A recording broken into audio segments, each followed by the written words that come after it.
hydrogen, right? What is this? Oxygen. Oxygen. But what if we will take 2 molecules of hydrogen and 1 molecule of oxygen? What we will get? Molecule of water. Exactly. Molecule of water. So several molecules form cell.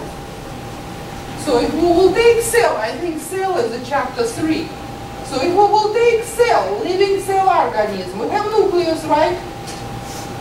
And we have mitochondria, we have ribosome, we have lysosome, we have Golgi apparatus.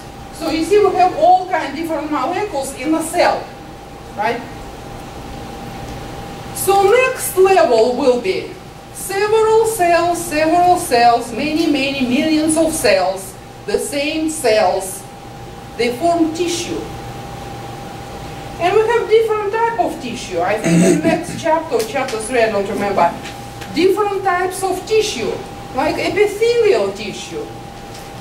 Don't tell what you can do. You can take your finger, clean finger, not right now, not in the class, and if you will stick at the mouse and look around, and you will understand that it's kind of smooth, moisture tissue in our mouth, right? The same on the nose.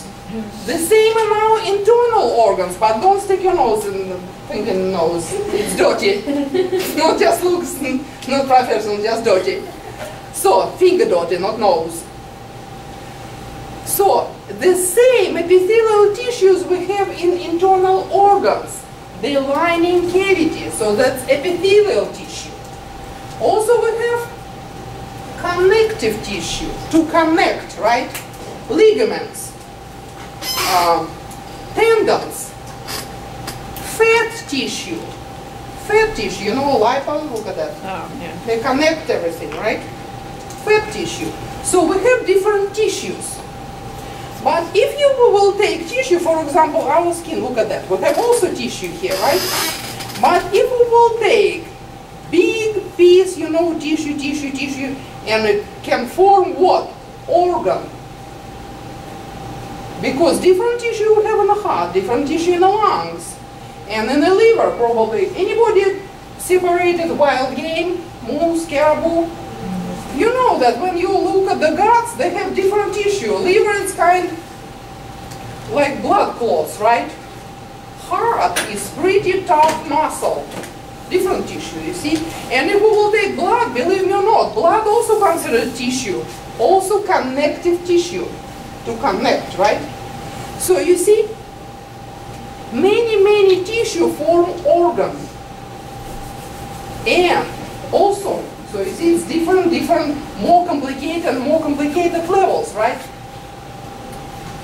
But many organs or several organs that perform the same function form system.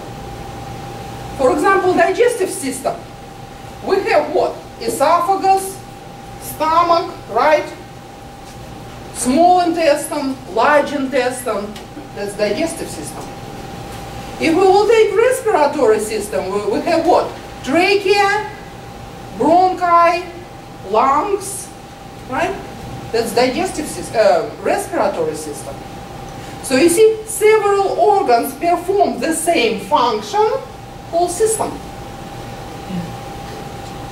So I'm going to higher and higher level. Do you remember I started with atom, chemical structure?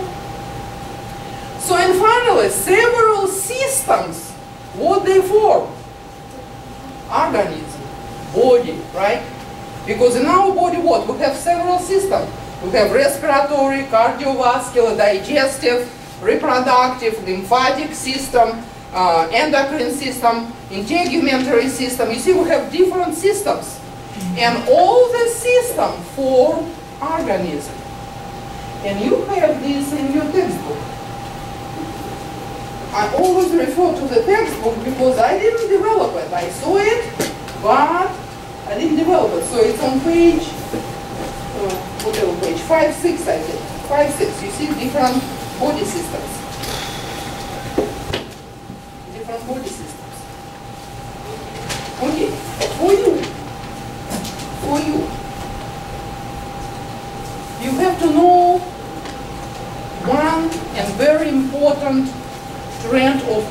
organism called homeostasis. Homeo, what is that, homeo? Well, it's a body status, normal body status, homeostasis. For example, we have to have certain temperature in the body. We have to have certain acidity in the body.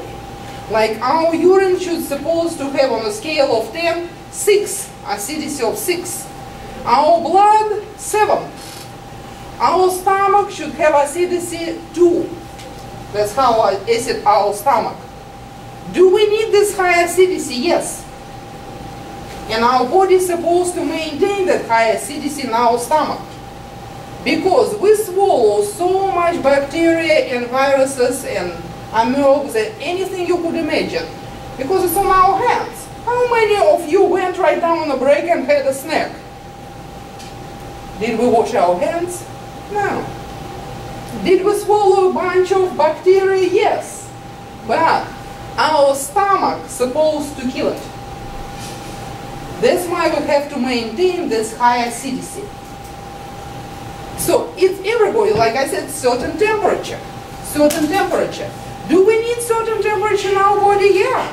Because if we will have 105, 106 degrees temperature, what's danger? Our blood stops calculating. We can die. If we have body temperature like 86, what happened with us? We can freeze to death, right?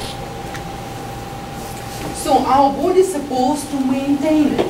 And healthy body doing very good job if it's healthy body. So we have two functions, negative feedback and positive feedback. And one of the questions on the portal, on your forum, positive and negative feedback. What is that? Well, I will start with positive feedback. How many of you carried baby, pregnant and had baby? Okay. So, and if you didn't, just believe me. It's there. I will later, not now. So, positive feedback. We carry baby right here, right? For 9 months. It's right here. And when we're 8 months pregnant, what? We cannot breathe, we cannot sleep because it looks like it's pressing your throat, right? Right here. But probably you noticed, just before you had baby, a week or 2 weeks just before delivery, your baby dropped. And you notice you can put hand over here. I'm not pregnant, I'm just fat. So you can put your hand over here. And when you went to the doctor, doctor will tell you, you can deliver your baby anytime now. And you will ask when? And the doctor said, well, anytime. It can be tomorrow, it can be in a week. So what happened in our body? When baby dropped, right? Dropped down. And probably you know, if it head down, right? Yeah. So this is our uterus, right? And baby, this is the baby's head, right? This is the baby head. When it dropped, we have cervix here from inside, right? Baby started to press cervix. And we have nerves ending everywhere. We have nervous system, right? So as soon as baby press cervix from inside, cervix sends signal to our brain, believe me or not, because we're thinking by brain, with brain, right? It sends signal to our brain to pituitary gland, tiny bitty one, like this, tiny bitty, like pea. So send signal to our brain, and it will tell, hey, I have something in my uterus, I need to secrete it, it's uncomfortable. And pituitary gland will secrete hormone called oxytocin. Oxytocin hormone. And that oxytocin hormone, so it's endocrine system, right? Endocrine system, so our hormones affect another gland or directly organ, right? So if this affecting organ, what organ do you think it will affect? Uterus, right? How it will affect? As soon as oxytocin secreted, the uterus contract, because it's affect muscles in the uterus. So as soon as uterus contract, what it does to the baby? It will push more down, right? Because it's like squeezing baby there. Baby press more on cervix. Cervix send again signal to the brain. Hey, I told you I have something there, I need to secrete it. Pituitary gland secrete again oxytocin. Oxytocin released, more contraction to our uterus. And when you had contraction, when you had baby, you probably noticed you had first contraction and you don't know, what's it, contraction or not? No, I'm just washing dishes. Oh no, it was contraction probably. And you start to think, first contraction one and another probably was in 30 minutes. Then in 15 minutes, then in 10 minutes, then in 5 minutes, and you think, wow, it's time to go to the doctor. It looks like I will have baby right now. So, more baby pressing, more oxytocin released. More oxytocin released, more baby pressing to the cervix. Until baby is out. And probably you noticed the last contraction was like whole long contraction and non-stop. Until baby is out. Baby is out, nothing pressing on cervix, no signal to brain. No signal to brain, no oxytocin release. That's it. Labor finished. Baby is out. And oxytocin, it's a real hormone. And probably you know or heard from somebody, synthetic hormone called pitocin. That's how they induce labor. So this is positive feedback. What does mean positive feedback? What body wants, that's what body supports. We need to excrete it, more hormone released. More released, it's increasing. More demand for that. More demand, more increase, more demand for that. So that's positive feedback. It's like your body flow with that. Not against it, but go with that. That's positive. We also have negative, girls, you understand with me? If you didn't, just ask me. Because when I go hard in my lecture, you know, I can misspell words, mispronounce words. At least I'm not talking Russian. Okay. Another we have negative feedback. Negative feedback. I will give you example with negative feedback. It's Alaska. You went outside, it's minus 20 outside, and you in one t-shirt. Are you cold? Yeah, I guess. So what do you start doing? Shivering. Shivering. Exactly, you're shivering. As soon as you're shivering what? The protein molecule released. Mitochondria. Mitochondria has energy. And we shiver, and then, oh, I'm kind of okay now. I'm not cold.